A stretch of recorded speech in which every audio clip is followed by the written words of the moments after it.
Have you ever wondered how you can make money in the stock market when the market is going down? Seems pretty counterintuitive, but today I'm not only going to share with you how you can make money when the stock market's going down, but how you can invest using my simple 6-step method to guarantee that you're going to have fun in the process and you're going to make sure that your stocks end up being a positive thing for you as opposed to a thorn in your side. So you've always heard that you can make more money in a stock market that's going down than one that's going up.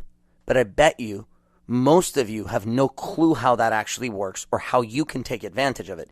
It just sounds like something the rich do. And you know what? It's true. It is only something the rich do. It is only something that people who really understand the stock market do. Now, today, it's not about me teaching you how to make money in a down market or even how to make money in an up market. All I want to do is I want to share some basic insights with you about the stock market, things that have worked for me, just my personal opinion, my personal views, and the things that have personally worked for me investing in the stock market for the last 2 decades.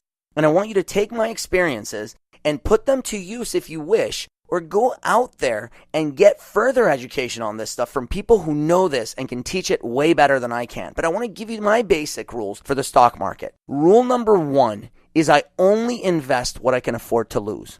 So this is the 4th recording here in this series about finances. And I've already talked to you about acquiring assets and not liabilities. I've talked to you about cutting your expenses, putting your money into investments that are going to make money for you, right? And then getting out there and making even more money. And I've talked to you about assets and liabilities, and I've talked to you about the 7-year rule, and we talked about what Einstein called the 8th wonder of the world, right? Pretty incredible stuff. So now, if you're going to make money and you're going to have your money make money for you, how do you do it? Well, one of those tools is the stock market. And it's a pretty darn good one. It's been a very good one for me throughout my life over the last 2 decades. And over the last 2 decades, we've had many ups and downs. So if it's worked for me during ups and it's worked for me during down times, then there must be something to it that I've done correctly, or it could be that I just have certain knowledge that some of you don't, so I want to share that with you, all right? And the number 1 rule I follow is this: I only invest what I can afford to lose, because trust me, I've lost a lot of money in the stock market before. Now, I've made a lot more than I've lost, but when I have lost money, it's always been money that I could afford to lose, right? See, at the stock market, it's not gambling. You don't put money in the stock market because you're like, oh my gosh, I've got this money. It's the last money that I have. And if I lose it, I'm going to be done. Don't put it in the freaking stock market. Certainly don't do it with my advice, right? My advice is for you what you can do with money that you can afford to lose. So if you're, let's say, making $5,000 a month and you're spending $5,000 a month, and I can convince you to spend $4,500 a month, right, and save $500. Now you can take that $500 and you can invest it, and you can afford to lose it. Why? Because you didn't have the $500 before anyway. So what do you care if you lose it? Yes, I know you had to give up some of the Starbucks coffees and the junk like that, but really in reality, what did you give up? Nothing in the long run, right? So if you lose your money, it's not a big deal. But if you do it right, you don't have to lose money. Rule number 2 with the stock market that I follow is that the higher your risk tolerance is, the more aggressive you can be. Meaning, if you're one of those people who doesn't really care if you lose the money, like you wouldn't lose a night of sleep over it, well, then you can get pretty aggressive. Because when you get aggressive and you purchase things that are more risky, there's a lot more upside to it. So riskier things most often are the ones that can give you those massive, massive growth numbers. Whereas things that are less risky are clearly going to give you less aggressive growth. But hey, if you've got low risk tolerance, meaning if you're the kind of person who's going to lose a night of sleep over losing $10,000 and you have $10,000 to invest, then don't be aggressive. There are many options that are a lot more conservative and are going to be much more likely to make you money and way, way, way less likely for you to lose the money. Okay. Rule number 3 in the stock market: buy only for the long term. Meaning don't ever buy a stock unless you plan on holding it for at least 10 years. Now, some people are like, 10 years? Are you kidding me? See, I'm not telling you to hold every stock you buy for 10 years. I'm just saying buy it for over 10 years from now. So if you believe in, I don't know, I have a friend who bought some stock in solar panels or a solar company, and the market was going up and down because of oil prices and this and that. And she was all worried and losing sleep. And I was like, well, what are you so worried about? I'm like, didn't you buy it for 10 years from now? She's like, yeah. I'm like, are you planning on selling it tomorrow? She's like, no. I'm like, then what do you care what the value of the stock is? She's like, but I've lost all this money. I lost 40%. I'm like, no, you haven't lost anything. You put your money in and it's sitting there and you have stock. Now, it used to be that this little ticker symbol told you your stock was worth $10,000, and now it says it's worth $6,000. But see, if you buy it for the long term, it doesn't matter. The question is, how do you think stocks are going to be doing in this industry and for this company 10 years from now? And if you think the solar industry and this particular solar company is going to be crushing it in 10 years, then you have nothing to worry about. Who cares what the price is at today? So when the price goes down, it may actually be a buying opportunity for you. And I've done an episode in the past about how when stocks go down, it's a sale, right? Nordstrom has a half yearly sale and you all run to go buy stuff, right? There's a sporting goods store near where I live called Sports Chalet, and they're going out of business. And we were driving by and my wife was like, oh, let's go get some deals. And we went in there $500 later. Interestingly enough, we didn't need any sporting gear, but we ended up spending $500. Why? Because it was on sale. Now, how many times do you do that with the stock market, right? So go listen to that episode. But the key is you got to buy for the long term. Rule number 4 that I value, and it's very important to me, is I only invest in companies based on my own personal knowledge. See, if you're a stockbroker, well, then you got to do all your research and all that stuff. Do your thing. But if you're just a normal, average, everyday person and you don't do stocks for a living, do yourselves a favor. Please don't sit there and go and do research on the specifics of the company and look at earnings to blah, blah, blah ratios and all these fancy numbers. You're not going to understand those numbers anyways. And even if you spend years figuring out how to understand those numbers, here's the deal. The people who do this for a living, the professionals, understand those numbers better than you. They've got better computers than you do, right? And they can react much more quickly. Therefore, you're never going to beat the stock market based on the technical stuff. So the only way you can beat the stock market then, right, and outperform the market is if you base things on your own knowledge. I went out and bought a Tesla less than 2 years ago, and I am in love with this company and their cars. And I've driven some of the nicest cars in the world, right? And the Tesla is the only car today I can drive. Like literally Tesla needs to pay me for advertising for them so much. I love these guys. I could never drive a Mercedes again. I could never drive a Porsche. Are you kidding me? Compared to a Tesla? Unless Mercedes copies Tesla, I hope they do, because I can never drive a Mercedes again. I get in a Mercedes these days and I'm like, what's wrong with this thing? Gosh, really? This thing doesn't drive for me? I'm like, what is that little thing right there? It looks like a watch. Oh, that's your navigation system? Are you kidding me? I'm used to a navigation system that's almost twice the size of an iPad, right? So it's amazing. So if I believe in Tesla this much, then hey, that's probably a good company for me to invest in. And guess what? I've invested in Tesla. Now, why did I invest in it? Not because of the technical stuff. And by the way, since I bought the stock, it's been up, it's been down. Who cares, right? Because I bought it because I believe in Tesla. I believe, and I wrote an article about this a while back, I believe in 10 years, we'll all be driving Teslas.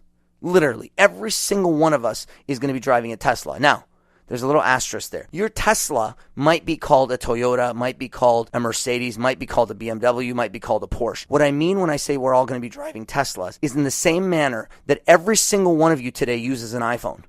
Now you're going to say, no, Armand, I use an Android. No, you don't. You use an iPhone. Why? Because the phone that you use is a copy of the iPhone that Steve Jobs and Apple invented about a decade ago. Right? The phone that you use today, I don't care what name it has on it. It's an iPhone. Trust me. Right? It was built based on all the concepts of the iPhone. So one day, my belief is that all cars are going to be based on the way that the Tesla is built today. And in 10 years, I believe all cars will be like that. And by the way, they may not even be electric. It doesn't matter. The concept of the way this car is done, they've revolutionized the auto industry. So for you then, if you believe in Tesla, then buy Tesla stock, for example. But if you don't believe in Tesla and you're driving a Toyota, don't go buy Tesla stock. What do you know about Tesla, right? Unless you've studied it somehow and you know something based on your personal experience. So rule number 4 is invest only in companies based on your own personal knowledge, right? Number 5 out of 6 is invest in good times, but invest even more in bad times. This is the toughest rule. See, you've all heard it. Buy low and sell high. It sounds like a really good idea, right?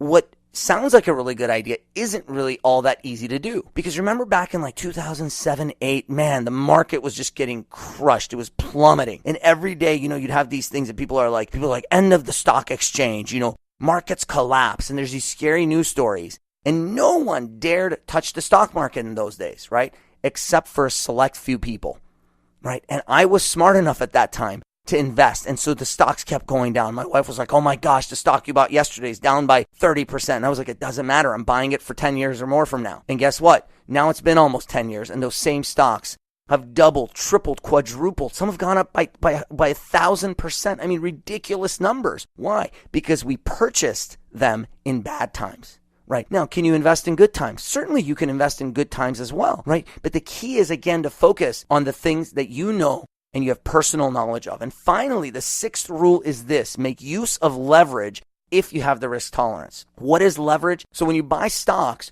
you can actually do this thing where you can get margin Now, don't do this stuff if you don't know about it, and go get someone to help you, someone who can teach you how to do these things. The purpose of this podcast is simply to inspire you and to give you some of the basics of how to invest your money, because I told you to go get assets and not liabilities. So most of you are like, well, I don't know how to get assets. Well, I'm teaching you, right? I'm giving you the basics of where to go. Now you got to go educate yourself and get all that stuff and start investing, right?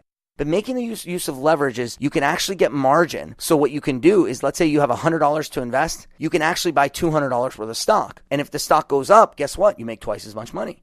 But of course, the scary part's when the stock goes down. Now you lose twice as much money. And then there are these things, certain funds and index funds and things like that you can invest in, where you're buying a bunch of different companies. And some of those have these multipliers built in. And so technically you can use leverage sometimes to do something where you make 2, 3, 4 times or more than what the market is doing. Right? Now, those are things, again, if you have the risk tolerance, if you don't care if you lose your money, then go do it. So let's review those 6 rules. Rule number 1, invest only what you can afford to lose. Number 2, the higher your risk tolerance, the more aggressive you can be. If your risk tolerance is low, don't lose sleep over this stuff. It's only money, for crying out loud. Don't go invest in something and then lose the money and then lose sleep over it. Your sleep is worth way more than that. Rule number 3, always buy for the long term. 10, 15, 20, 25 years from now, that's where your head should be. Okay, rule number 4, invest only in companies based on your own personal knowledge, not what some stockbroker tells you, not what you read online. Base it on your own personal knowledge, and I promise you, you're way less likely to lose money. Number 5, invest in good times, but invest even more in bad times. And rule number 6, make use of leverage if you have the risk tolerance for it. So these are some of the basics. Now, I promised you at the beginning I would also tell you how you can make money when the stock market's going down. And it's a simple concept called taking a short position, okay? We don't need to get into the technical parts of how it works, but basically, when you buy a stock, you can either bet on it going up or you can bet on it going down. Simple as that. So if you say you think Apple is a great company, hey, buy Apple stock. If you think that Apple is going to go down in value massively, or you don't believe in the stock market today and you think everything's going to crash and, you're running around going, oh my God, the world's coming to an end. Awesome. Short the stock, right? So you take a short position. Now, in order to take short positions, you've got to get some education and things like that about how to do it. It's very, very simple though. The concept is you can bet on a stock going up or down. The problem with betting on a stock going down is if you're not careful, you can actually lose more than you invest.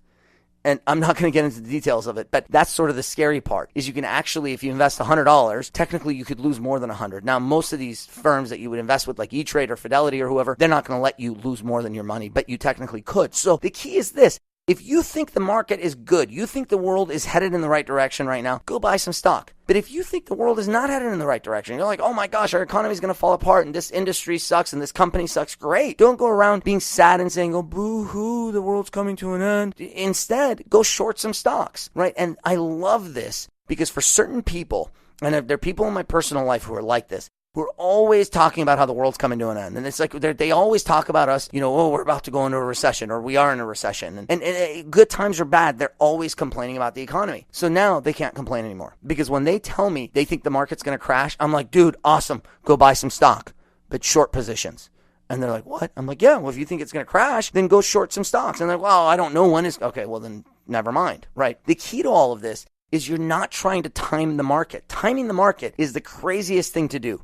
Because in the history of mankind, it's been proven time and time again, you cannot time these things. It's impossible to time it. Anyone who's ever timed the stock market and been right has been lucky.